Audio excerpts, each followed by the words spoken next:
Hello everyone, welcome to Retro Dad and Modern Lad, the YouTube channel and soon to be website. Today we're going to be looking at the unreleased Sega Saturn game Ferox, and it's also going to be the first YouTube video to go past level 3. We're going to go all the way to level 6. The game is a 3D puzzle game that was originally being developed in 1997 by UK based company Hookstone. There doesn't appear to have been any announcement at the time that the game was in development, but in 2016 Mr. Saturn from sega-saturn.net released a playable demo that he acquired from the developer who was working on the game. The demo was created to show potential publishers what the game concept was like. Unfortunately, Hookstone went out of business, so the game was never completed. The game is played inside a cube, and the object is to score points by lining up and firing blocks of the same colour at each other. The more blocks of the same colour you have in a row when firing a block of the same colour at them, the more points you get. The game is also played with a time limit, making it very frantic to move to the next level and receive additional time. If Hookstone sounds familiar, it's because the other big title they released was a 2D puzzle game called Zoop, which was released on multiple platforms such as the Atari Jaguar, the Sony PlayStation and the Sega Saturn. But on the Sega Saturn it wasn't exclusive to Japan.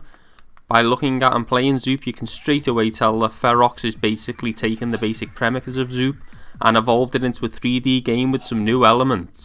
Zoop is a fairly cheap game, and I only paid around £7 for my copy recently. Similarities between the two games include firing your object at the same colour objects to score points.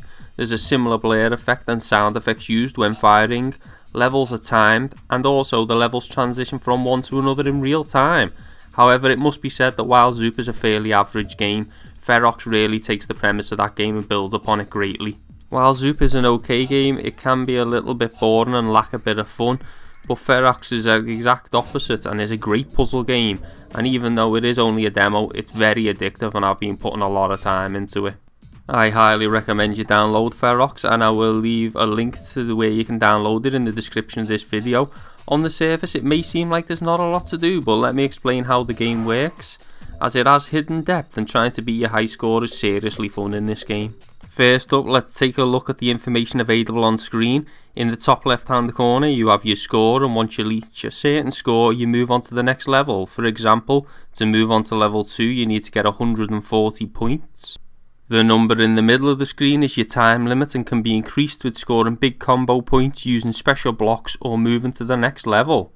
The number in the top right of the screen is the level you are on. The rectangle in the bottom right of the screen shows how many of each colour block you have scored. In the bottom left it shows how many blocks you need to score to move on to the next level. I use this one a lot when playing, as it is a better indicator than your actual score to see how close you are to the next level.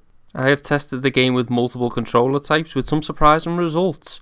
Obviously it works with the standard controller, but with it being a 3D game I thought it would be great if it worked with the 3D controller for the Sega Saturn.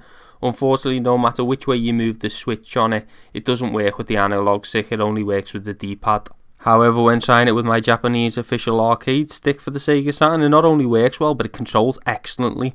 Perhaps most surprising though is I was playing the game and my Sega Saturn mouse happened to catch my eye on my shelf, and I thought it actually worked quite well with a mouse. So I thought I'll give it a try. I wasn't expecting much because not many games supported the Sega Saturn mouse. But to my surprise I plugged it in and it actually does support the Sega Saturn mouse. It does take a bit of getting used to, but it is implemented quite well and it's surprising, and it's another game on the list that's supported by the mouse of the Saturn, so that's really good. The controls for the game are you tap A, B or C to pick up a block, and you also tap A, B or C to put it down. What you want to do is you want to line up blocks of the same colour. The other move is if you hold A, B or C, the block will start to spin, and if you press a direction, whatever direction you press, it will throw the block in that direction to score points if it hits other ones of the same colour. The amount of points will depend on how many blocks of the same colour you hit. Now they are the only controls anywhere I saw listed, and if you press any of the other buttons they don't appear to anything to happen, but there is actually another ability that isn't immediately obvious. If you throw a block, the block goes on its own. However, if you press the L shoulder button and then throw a block, you'll notice that you now follow the block rather than it moving on its own. This actually adds a new element and time saving method to the gameplay, as if you were on one side of the cube with no blocks the same colour so you can't score any points, you can pick up the nearest block and throw it and move to another area quickly to find blocks with the same colour so you can score points. By pressing the R shoulder button, you will move back to just throwing the block on its own. In the game, there are special boxes that can be activated to assist you by increasing your score time or speed. If you line up 7 blocks of the same colour and fire, you will get a new special type of block. These can only be broken with the same type of block that is the same colour. This can produce, however, big time boosts. Just 2 of these blocks give an extra 20 seconds, and the more of them you've got, the more time you can accumulate. Other blocks that appear in the cube are blue blocks with white arrows. If you click on these, you'll receive a speed boost. However, it's debatable whether it's good or bad this, as it becomes difficult to line the blocks up with multiple speed boosts being used.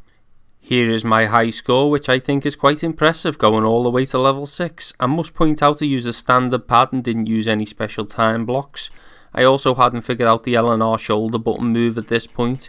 Using these moves and specials, plus using a 3D arcade stick, could potentially produce bigger scores. So let's take a look at some gameplay.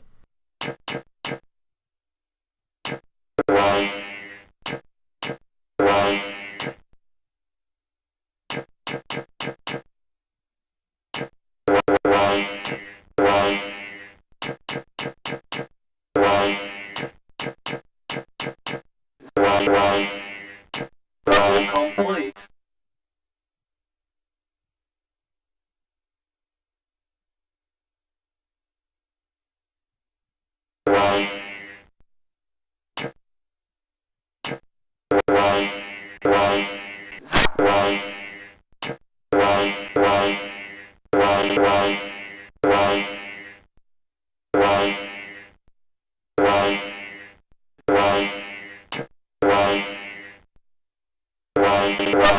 Complete.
Complete.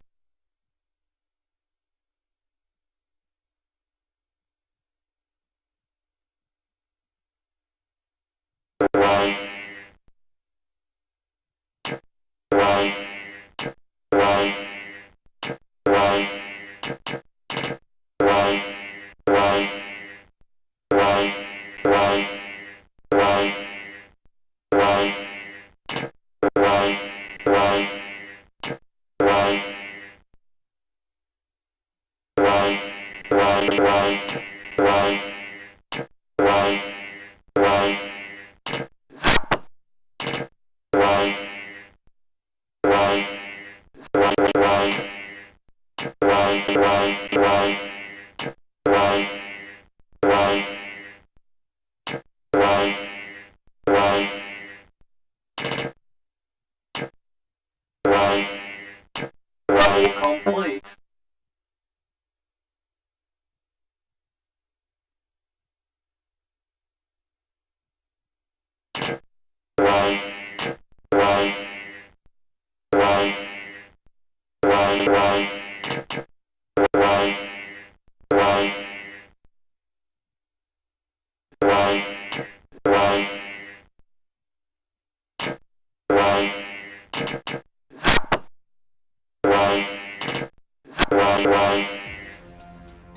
Have you played Ferox, and what did you think of the game, or have you beat my score? Leave it in the comments below.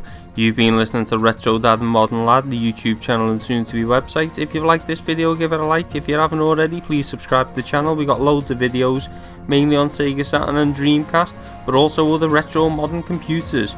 Thanks for watching, and I'll see you soon. Bye.